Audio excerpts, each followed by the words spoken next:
Hi, my name is Max Rosenberg, if you don't remember me from class. But this is my video reflection for Pub Hall 146. Alright, so what did I learn as a result of the course? Well, I'll start off talking about um, some of the leadership theory that we read about and discussed. I guess first, the most interesting part that I thought was the concept of followership. Uh, Coming out of high school, trying to get into a good college, everyone's told you got to be a leader. You know, if you join a club, you got to be president of the club. You have to have a leadership role, or else it doesn't count for anything. Um, and then when you get to a good college like Duke, everyone is a leader, and there are definitely issues in classes and projects and clubs where everyone thinks that they're the leader and they don't know how to take on the another role. And the idea of leadership that is supported by followership, I think, is one of the most important things that you can learn, because in the real world, it seems like 99% of people are partaking in followership behind one leader's ideas, and without the followership, the leader wouldn't have the tools he needs to achieve what he wants to achieve. So the difference between being a follower and followership, I think, is pretty critical, because when you're doing followership, you're not necessarily being a follower, which has a bad connotation. You're using the tools and the knowledge that you have to support someone else's ideas. Um, and I think that to prepare students for the real world, they have to know that they're likely going to be in a role of followership, and they have to know how to deal with that, and to listen to other people's ideas and things like that.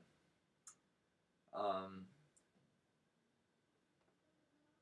I also found the different kinds of leadership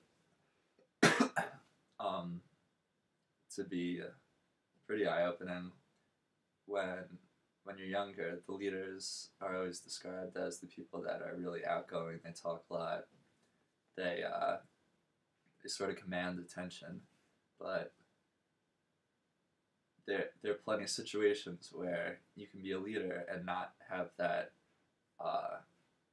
big appearance. You can lead in silent ways. You can lead by example, and I think that these are all things that people notice when they're younger, but they kind of think of it as not as good of a leader. But I think that it can be more effective in many ways to lead by example instead of telling someone what to do. When you tell someone what to do, you're taking a superior role to them, and that can have an effect on the person that you're trying to lead by either making them resent you for being the leader, or um, it can come off like you're, as a leader, better than whoever you're trying to lead. So leading by example, where you show what you're supposed to do, and then the benefits just present themselves without you having to explicitly say it. I think that's really important, especially for everyone that doesn't have the really outgoing personality, that they can be leaders and they can be just as effective as the people with these really strong personalities. So now I'll talk a little bit about what I learned from the group work. Uh, I really enjoyed working with Camille and Steve. There are plenty of classes that I've had group projects, and I really dreaded them, dreaded going to the meetings, and uh, it, that wasn't the case at all for this project. Um, I thought we all had different but compatible personalities, and because we all had the same goal of having a good project, and we all wanted to put in the time to make it good. Uh, we didn't have conflicting views on that part. It made it real easy, especially because none of us had an overbearing personality. We all knew that someone else could have a better idea than our own. So we all knew the importance of listening to everyone's ideas and not getting fixated on one particular idea as the best, because from the start, the middle, throughout our whole project, we were always changing our approach to try to improve it, and uh, not just in group projects, but in everything. You have to be flexible uh, with everything you do. When you find a better way to do it, there's no reason to uh, stay to continue doing it the way you were doing if it's better the new way. All right, so now what I'm going to reflect on what I see as my leadership strengths and challenges, and how I will take advantage of both in the future. So, I don't think I have a particularly strong personality. I don't think that I command that much attention just from my words. Uh, this doesn't mean that I'm not a leader, because my whole life I've been kind of the leader by example. From high school all the way through college. That's kind of been my go-to way of reaching people, by showing them the way to do something without telling them this is the way to do it. And uh, I think the best benefit of that has been people respecting my ideas, because I don't push them on them. It's they know that if I take the time to tell someone something, because I do it so rarely, they know that it's going to be important to listen to. And I guess a challenge or a weakness of my leadership is, I guess, being in large groups and having my voice heard. I feel like this is a challenge for a lot of people that aren't extremely outgoing. It's easy in a group of 3 to talk, because you only have 2 people listening. But when you have a group of 20 or 40 or 100 people listening and critiquing and coming up with better ideas, it's hard to put yourself out there and present ideas as your own, knowing that they could get shot down.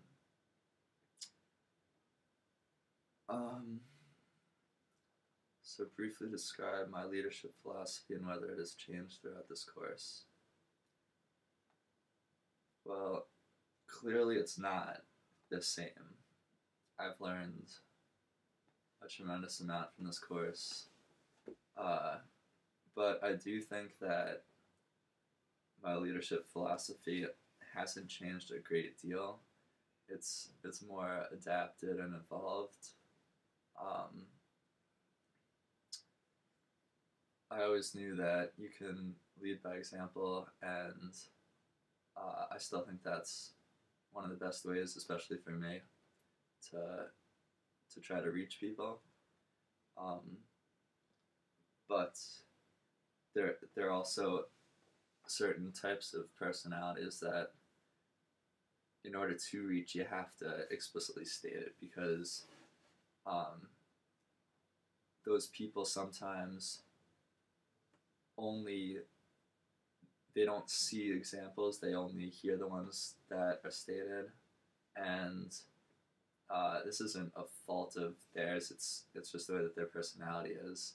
So yeah, adapting to the group that you're in and trying to be the best leader for the given situation. There's no one way to lead, especially when you're talking about different groups of people, and it's uh, it's all about being flexible, being open minded, um, trying to come up with the best ideas as a team, and of all, uh, trying to better other people's ideas. Um, Describe 2 steps that I will take to continue to develop leadership in relationship with my organization and personally. Well, to continue leading my organization, club basketball, as a senior, I only have 1 semester left, so I guess that the best way to have a long-lasting positive impact would to be to kind of mentor either the juniors or the sophomores to take over my role and to be able to do it as good or better as I've done it. Um, my most major role has been getting more people to participate in club basketball, as well as um, showing them how to practice, how to be a good teammate, all the things that people who haven't been part of a team aren't aware of, and even people that have been part of the team, a lot of them think that they take a much more lackadaisical attitude towards it, which um, personally I don't have a problem with that because it is for fun, but there are kids that take offense uh, to other players not taking it as seriously, and um, I know from experience in high school that if there's factions on a team, it's the team isn't going to be as successful, and uh, there can't be resentment between teammates. So to try to get the younger players who are going to be there next year and the year after to hold on, sorry about that. So to try to get the players to to be able to set an example for the new freshmen coming in and the freshmen next year, and to continue to bring in good players, I think that's one way to develop my leadership. And personally, uh, working on talking in front of large groups. I've had a lot of practice this semester with a bunch of my classes, but I think that there's always room for improvement.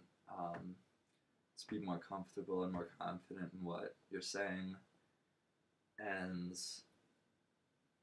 to try to evolve my leadership not just as a lead by example, but um, more as someone that commands attention in certain situations.